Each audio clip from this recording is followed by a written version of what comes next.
Yo, what's up, everyone? Tacoma Blend with the closing line value. We're going live with the day 2 prep for March Madness. Friday's games, 3:20. First day, lots to kind of recap. We're not going to go through all of that because it's getting late. We want to get ready for tomorrow's games. So a lot of exciting games. We believe we went -3 units, so didn't hit the two unit bets that we were looking at. Troy didn't get it done, and that was a little bit of a bummer, but I still feel as if we're in pretty good shape, moving on into Friday's games and into round of 32 on Saturday and Sunday. So without further ado, why don't we break down what we have for Friday? So first game tomorrow morning will be Santa Clara versus Kentucky. And Kentucky is a team that has been has had some consistent gameplay that we've kind of exploited a little bit. Comes out a little bit slow, a little underwhelming season for such a high expensive, high cost roster that Mark Pope put together. So the first half spreads have been something that we've faded Kentucky on. Second half spreads where we usually tail Kentucky, which will probably continue here in the Santa Clara matchup. So I like Santa Clara to maybe get it done. So if I'm betting anything, I think that's the move. Santa Clara plus 3.5. But I think my official bet is going to be first half money line Santa Clara, and we'll see what the score is at half, and possibly jumping on some Kentucky if they are down enough and the juice is good enough. So let's go on to the next matchup. Akron versus Texas Tech. This is one that we had circled very early on. Once Selection Sunday came up, we thought this was a great spot for the Zips to potentially pull up the upset. Haven't seen enough upsets this tournament. The best one being the 12-seeded 12-seeded High Point upsetting Wisconsin. Duke almost lost to Siena, would have been great. But this one is one that we're going to put a little bit of money on the money line for Akron, half unit on Akron money line. And then we're going to go 1.5 units on Akron plus 8. Texas Tech is just a depleted roster with no JT Toppin. Christian Anderson is the real deal, but they don't have a lot of bench minutes. And Texas Tech can get things done, and they've beaten some good teams. They've even beat Arizona, I believe, with a hobbled or foul troubled JT Toppin. But still, Akron, I think, gets up for this one, and I think Texas Tech is just going to be worn out from it. So let's take the Zips, both a little sprinkle on the money line and then also on the spread to get it done in Tampa. Next game is Long Island, Arizona. I don't really know what to make of this one. Just these games are just so hard to cap. I think I'm going to pass on that. Same thing with the UVA, Wright State, and the Iowa State, Tennessee State, excuse me.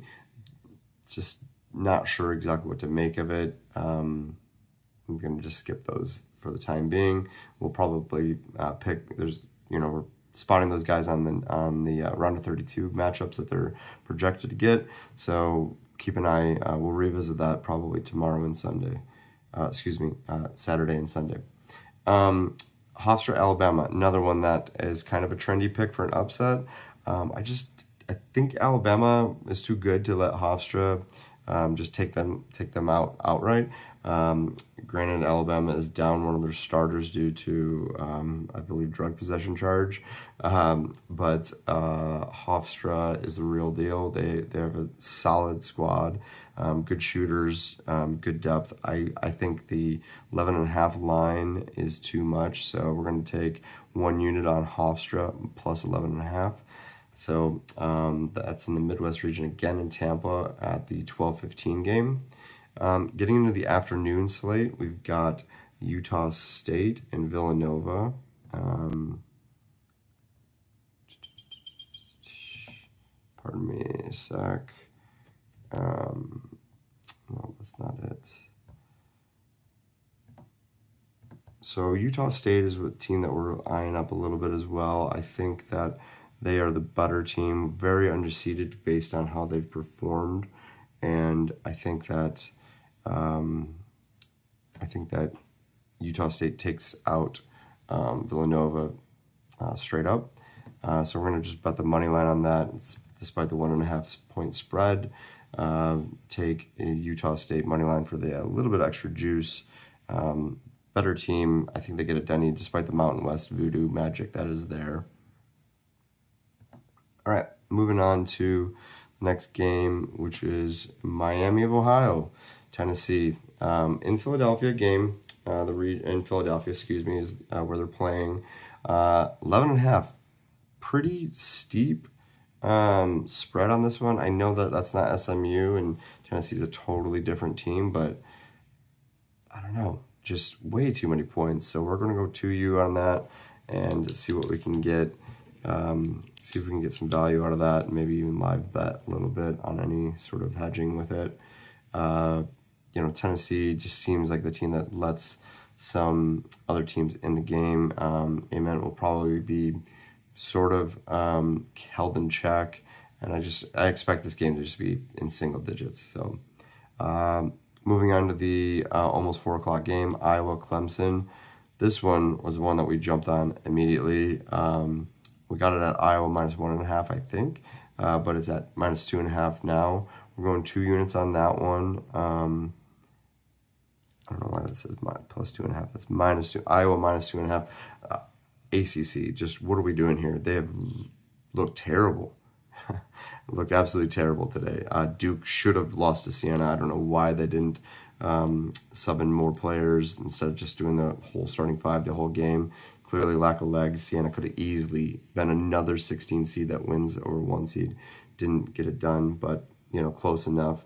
UNC choked away against VCU. I mean, I don't even know what we're doing here. Just ACC looks terrible.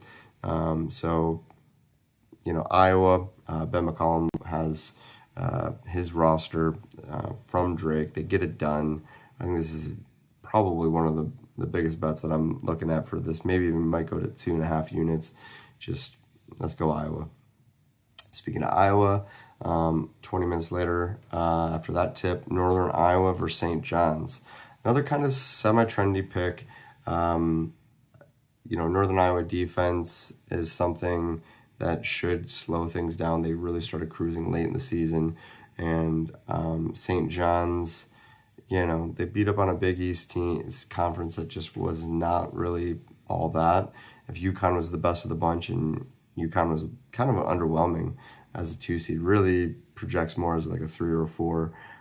St. John's, playing well and under Patina's system. I just think that it's a bad matchup for St. John's with the Northern Iowa squad. I think that 9.5 is just too many points, so we're taking the points on that one. Could consider a money line, but we'll see where the day leads on that. We've got a couple more still. UCF, UCLA. This one's hard for me to cap because the UCLA bias in my head with going to games here locally in Westwood, and then UCLA beating Michigan State in the Big Ten tournament. Talked a lot of shit about that UCLA squad, and they kind of came back and looked great. Donovan Dent looked great, and the team as a whole was just shooting great. Shot selection still is a mystery. Mick Cronin, heading east, still a concern. So I don't want to go too crazy on it. I'm just doing a half unit on it, and it's -5.5. So I just, But UCF's nothing special, especially away from home. They kind of have the Iowa State win at home kind of thing going on. Queens Purdue, 25.5 feels like an awful lot of points, but what Purdue team shows up. So just going to stay away. Prairie View, A&M, and Florida, 35.5, monster amount of points, but virtual home game for Florida. Stay away. California Baptist versus Kansas. I've seen such a wide range of thoughts on this game, and I think that Kansas is good enough to kind of run away with this. We liked Cal Baptist throughout the season. they really, you know, pieced together a pretty solid season. But, you know, even though the game's being played in San Diego, that might kind of give me some pause. 13.5. I still think Kansas gets it done. You know what? We're going to just stay away from that one. I'm going to probably cash that one out because it's just too many question marks. Furman, UConn. UConn is the type of team that beats up on some of these smaller schools and runs away with it. 20.5 is a lot of points, but Hurley's ready to, you know, make some momentum in that first game and then start to move on for the UCLA-UCF victor in that one. So we're going to go half unit on that. And then finally, last game of the night of the round of 64, Missouri-Miami.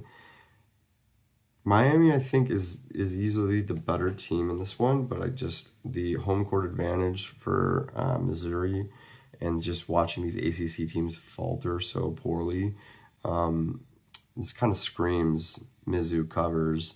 So we're gonna be taking money line in this and getting a little bit of extra juice, like I said before. So go Tigers for that one. Kind of a quicker recap than last time.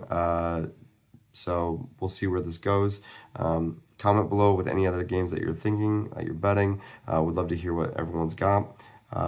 We'll touch base again, driving to Vegas tomorrow morning. And so you'll get some live footage from the Paris Sportsbook where we'll be watching Saturday's games. So best of luck, everyone. Cheers.